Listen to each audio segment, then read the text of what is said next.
Mode पर हम लोगों को, यहां के युवाओं को अपने स्टार्टअप के लिए एक प्लेटफॉर्म उपलब्ध हुआ है। मैं इसके लिए आदरणीय प्रधानमंत्री जी का हृदय से आभार व्यक्त करते हुए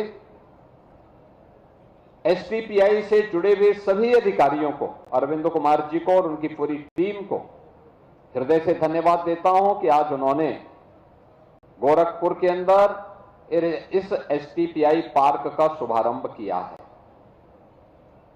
बहनों और भाइयों, हमारा जो युवा है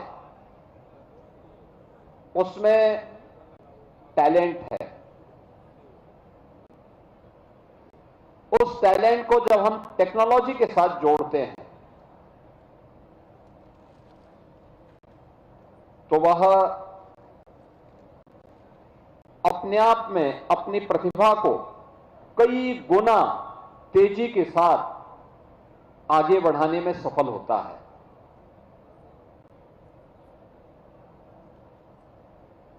यही तो प्रधानमंत्री जी ने पिछले 11 वर्ष के अंदर देश के अंदर किया है। दुनिया का सबसे बड़ी युवा आबादी भारत के अंदर स्केल था, लेकिन उससे 14 के पहले की सरकारों ने उनके स्केल को महत्व नहीं दिया, उसे स्किल में बदलने का प्रयास नहीं किया, कोई प्लेटफॉर्म नहीं उपलब्ध करवाया। परिणाम था युवा हतोत्साहित होता था, पलायन करता था, निराशा थी। लेकिन आपने देखा होगा 2014 के बाद एक एक करके प्रत्येक क्षेत्र में परिवर्तन हम सबको देखने को मिला, और वह परिवर्तन किस रूप में? न केवल भारत सरकार के स्तर पर राष्ट्रीय महत्व के, बल्कि हर जनपद स्तर तक उस स्केल को स्किल में बदलने के लिए अनेक कार्यक्रम प्रारंभ हुए, और उन कार्यक्रमों की श्रृंखला में आज की एक कड़ी अत्यंत महत्वपूर्ण कड़ी है कि सॉफ्टवेयर के फील्ड में जो भी नौजवान अपने इनोवेशन को प्लेटफॉर्म चाहता है, अपने नवाचार के लिए एक मंच चाहता है, वह आप एसटीपीआई उन्हें उपलब्ध करवाने को तैयार है। और आज इसका शुभारंभ वासंती नवरात्रि के अवसर पर अष्टमी तिथि को होना, यह एक नए शुभ लक्षण की ओर हम सबका ध्यान आकर्षित करता है कि वास्तव में इसका भविष्य उज्जवल है। क्योंकि अब तो यहां पे ही दो इंजीनियरिंग कॉलेज तो आपके इसी गीडा क्षेत्र में है, टेक्निकल यूनिवर्सिटी गोरखपुर में है, मदन मोहन मालवीय टेक्निकल यूनिवर्सिटी भी है, कई पॉलिटेक्निक हैं। गोरखपुर में एमपीआईटी के रूप में भी एक टेक्निकल यूनिवर्सिटी इमर्जिंग टेक्नोलॉजी के साथ आई है, और आज हमने शुरुआत कर दी है। तो 15 अप्रैल को पूर्वी उत्तर प्रदेश का पहला सेंटर ऑफ एक्सीलेंस, इसका भी शुभारंभ होने जा रहा है। और ये सभी कार्यक्रम ये दिखाता है कि अब हम केवल हार्डवेयर में ही नहीं, बल्कि सॉफ्टवेयर में भी पूर्वी उत्तर प्रदेश का युवा अपनी प्रतिभा का परिचय वैश्विक मंच पर देने में सफल हो पाएगा। आज उत्तर प्रदेश में हम लोगों ने आदरणीय प्रधानमंत्री जी के मार्गदर्शन में अनेक ऐसे अभियान प्रारंभ किए हैं। आपने देखा होगा अभी हाल ही में हमारा उत्तर प्रदेश सरकार का बजट हम लोगों ने पारित किया है। इस बजट में हम लोगों ने टेक्नोलॉजी पर विशेष ध्यान देने का प्रयास किया है, क्योंकि हम सबका मानना है कि टेक्नोलॉजी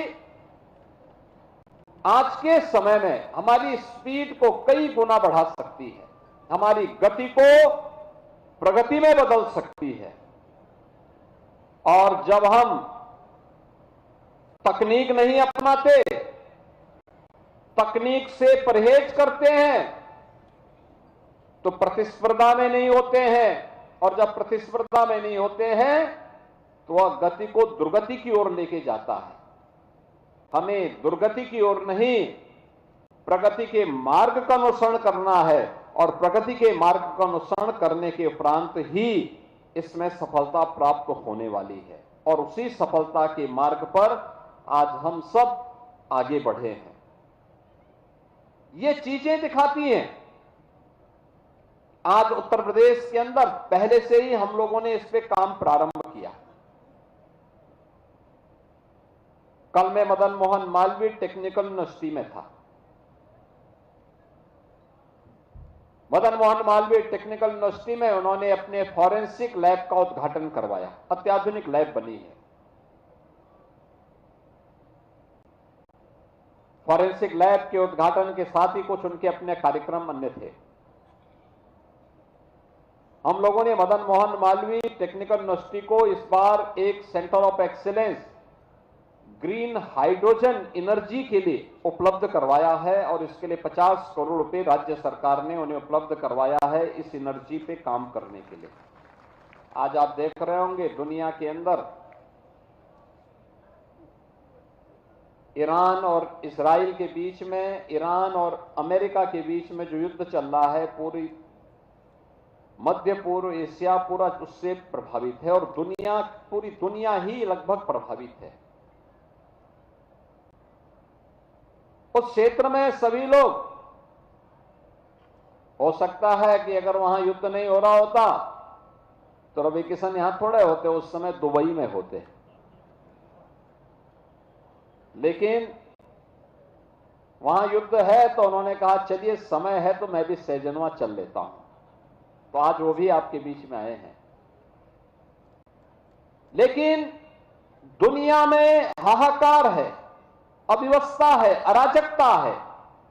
भारत के अंदर हम एक शानदार और यशस्वी नेतृत्व में, प्रधानमंत्री जी के शानदार और यशस्वी नेतृत्व में सुरक्षित भी हैं, और बेखौफ अपनी विकास की यात्रा को आगे बढ़ाने का काम भी कर रहे हैं।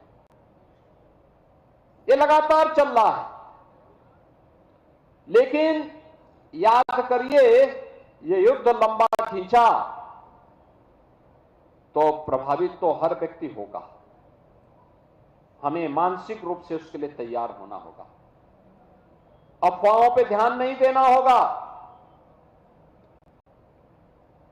जब आपत्ति आती है, कोई चुनौती आती है, चुनौती का मुकाबला करने के लिए व्यक्ति को सरकार के साथ मिलकर के, कदम से कदम मिलाकर के चलने के लिए अपने आप को तैयार करना होगा। यही सच्ची राष्ट्रभक्ति होती है। जब हम सरकार के साथ किसी भी नेशनल इश्यू में मिलकर के काम करते हैं तो परिणाम हम सबके सामने आएंगे। हमारी राष्ट्रभक्ति इस बात को लेकर के होगा कि अगर देश के हित में सरकार ने कोई कदम उठाया है तो हम लोग उसके लिए अपने आप को तैयार करें। जैसे अब कोई भी रसोई गैस का सिलेंडर, याद करिए इस गल्फ वार के पहले अगर किसी के घर में 1 महीने तक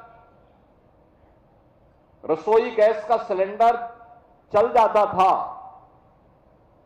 तो आज वह 5वें 6ठे दिन ही रसोई गैस का सिलेंडर लेने के लिए क्यों पहुंच रहा है? अरे जब नंबर आएगा उसके 3 दिन 5 दिन पहले वह जाए, अपना रजिस्ट्रेशन करवा दें, उसके घर तक फिर रसोई गैस पहुंच जाएगी। हम लोगों ने प्रदेश के अंदर व्यवस्था करने के लिए कहा है हर जिला प्रशासन से कि जैसे रसोई गैस का सिलेंडर होम डिलीवरी होते था, पहले घर तक पहुंचाती थी एजेंसियां, वैसे ही पहुंचाएंगे। लाइन लगाने की आवश्यकता नहीं है। लेकिन कुछ लोग हैं जो अफवाह फैला करके माहौल खराब करना चाहते हैं। कुछ लोग हैं अव्यवस्था पैदा करने का प्रयास कर रहे हैं। जब आपकी बारी आएगी आप तक रसोई गैस पहुंच जाएगी।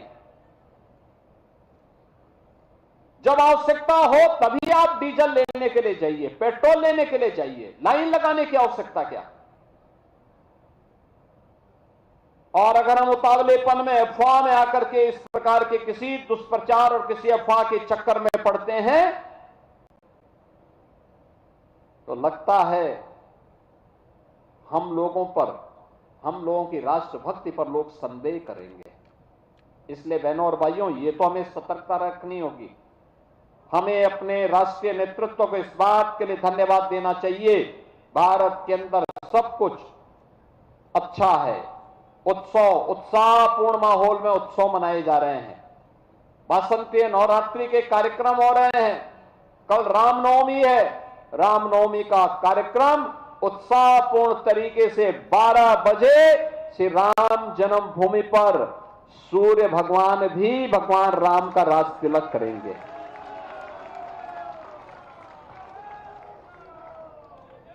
नया भारत विरासत पर भी और विकास में भी विश्वास करता है और भविष्य की एनर्जी के लिए हमें किसी अन्य देश पर निर्भर न रहना पड़े, इसके लिए ग्रीन हाइड्रोजन एनर्जी उसका एक माध्यम बनने वाली है। और उसी के लिए एक हम लोगों ने सेंटर ऑफ एक्सीलेंस के लिए मदन मोहन मालवीय टेक्निकल यूनिवर्सिटी को पैसा उपलब्ध करवाया है। उस टेक्नोलॉजी को लाने के लिए अभी हम लोग जापान भी गए थे। जापान के साथ हमारी बातचीत हुई है। जापान इस टेक्नोलॉजी में काफी एडवांस स्टेज में है। हम उनको मिलकर के इस कार्यक्रम को आगे बढ़ाएंगे। और टेक्नोलॉजी को आने में थोड़ा समय लगता है। इनोवेशन को रिसर्च एंड डेवलपमेंट में बदलने में कुछ समय लगता है, लेकिन युवाओं के अंदर जो आइडियाज हैं उसके लिए एक प्लेटफॉर्म देने का काम सरकार कर रही है।